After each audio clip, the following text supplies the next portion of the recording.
ဒီလူမှာကွင်းထဲမဝင်ခင်မှာလှုပ်လေ့ရှိတဲ့ထူးခြားတဲ့အလေးအထားတစ်ခုရှိပါတယ်အဲ့ဒါကတော့သူအကြိုက်ဆုံးမန်ဂါစာအုပ်ကိုပြန်ဖတ်ရတာပါအဲ့ဒီလိုလှုပ်ပြီးမှသာသူအရင်ကရှိခဲ့တဲ့အကောင်းဆုံးပုံစံ peak form ကိုပြန်ရရှိနိုင်တာဖြစ်ပါတယ်အဲ့ဒီနေ့မှာဟာရူကာနဲ့တာရိုတို့ကကေကို baseball ကွင်းစီခေါ်လာခဲ့ကြပါတယ်အစပိုင်းမှာတော့ကေယာသူ့ဖုန်းကိုပဲအသေးအတန်ကြည့်နေခဲ့တာပါအဖြူရောင်လက်အိတ်တစ်လုံးကိုမြင်ရင်တော့သူပထမဆုံးတွေးမိတာကမိန်းကလေးတွေကိုဘယ်လိုပိုးပန်းရမလဲဆိုတာပါပဲသူဟာပုံစံကျအောင် baseball ရိုက်တံကိုကင်ကြည့်ပြီးမြင်ဟာရူကာရဲ့အနှီးဆုံးပြစ်ချက်ကိုတော့မထိအောင်မရိုက်နိုင်ခဲ့ပါဘူးဟာရူကာကိုယ်တိုင်မှန်ကန်တဲ့ရိုက်ချက်အနေအထားကိုတရုပ်ပြလိုက်တဲ့အခါမှာတော့ကေဟာ baseball အပေါ်ပြန်ပြီးစိတ်ဝင်စားလာခဲ့ပါတယ်ဒါပေမဲ့သူဘလို့ပဲလွှဲရိုက်အနှင်းငယ်စီလွဲချော်နေခဲ့ပါတယ်အဲ့ဒီခါကျမှဟာရူကာကကေဟာဘေဒန်ဖြစ်နေတာကိုသတိပြုမိသွားပါတယ်အနေအထားကိုပြန်ညှိလိုက်ပြီးတဲ့နောက်မှာတော့ကေဟာပါရမီရှင်ဖန်းသူတယောက်ရဲ့အခြေခံအရည်ချင်းတွေကိုချက်ချင်းပဲထုတ်ပြနိုင်ခဲ့ပါတယ်သူတို့လေ့ကျင့်နေတဲ့အတန်ကြောင့်ရှုံးပြီးနဲ့ OE တို့ရောက်လာကြပါတယ်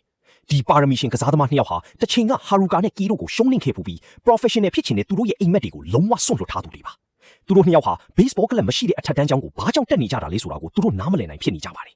ကေကတော့သူတို့ကိုလုံးဝမမှတ်မိတော့ပဲသူအတိတ်မိနေတယ်ဆိုတာကိုဝန်ခံလိုက်ရပါတယ်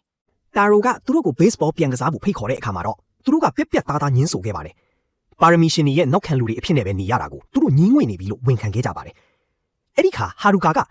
မင်းတို့တကယ်ပဲရှုံးနေမှုနောင်တတွေကိုပိုက်ပွေပြီးထွက်သွားတော့မှာလားလို့ပြန်မေးလိုက်ပါတယ်ဒီစကားကသူတို့ရဲ့ပြိုင်ဆိုင်တို့စိတ်ကိုပြန်လဲမီးမွေးပေးလိုက်ပါတယ်အိုအီကဟာရူကာကို baseball ရိုက်ပွဲဆင်ခေါ်လိုက်ပါတယ်ပွဲမစခင်မှာဟာရူကာကသူဟာအလေတဲ့တဲ့ကိုအမြန်ဘော fast ball တွေပဲဖြစ်မယ်လို့ကြေညာလိုက်ပါတယ်သူ့ရဲ့အင်အား10ပုံတပုံလောက်ပဲသုံးမိမယ်အလွန်အကောင်းမွန်တဲ့ပြစ်ချက်ကိုဖြစ်နိုင်ခဲ့ပါတယ်အိုအီကတော့အခြေအနေကိုစောင့်ကြည့်နေပြီးမရိုက်သေးပါဘူးကီကတော့ဘောလုံးကိုဖမ်းလိုက်တဲ့ခဏမှာတင်သူ့ရဲ့ခန္ဓာကိုယ်ဟာအရှိန်နဲ့အညီအလိုလိုချိန်ညှိသွားပြီးနေရာယူမှုတွေကိုပြင်ဆင်ကသူ့ရဲ့ဖမ်းသူဗီဇတွေကိုပြန်လဲရှာဖွေတွေ့ရှိသွားပါတော့တယ်